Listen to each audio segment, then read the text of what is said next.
মুখস্থ কর। Banana banana. Banana. এগো বউ,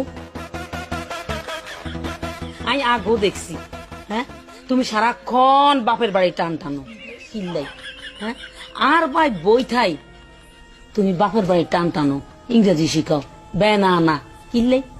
আম্মা আমনে এগুলা কি এখন? কলা মানে ব্যানানা। আমি ওরে আমার বাপের বাড়ির ইংরেজি কখন শিখাইছি? আরে বৌবান বুঝাইও না, তোমার বাপের নাম হইলো বেলায়েত হোসেন, তুমি সংক্ষেপে বেনানা শিখাইতে আসো কিল্লাই গো। হ্যাঁ দাদার বাড়ি বাদ দিয়া নানার বাড়ি ইংরেজি তুমি কিল্লে শিখেবা, কিল্লেই টানবা। ইংরেজিতে কি দাদা দাদি কিচ্ছু নাই? আছে তো, দাদা দাদি নাই, তোর ড্যাডি আছে। হ ড্যাডি আর দাদি তো কাছাকাছি, তো হেডে না তুমি শিখাইবা।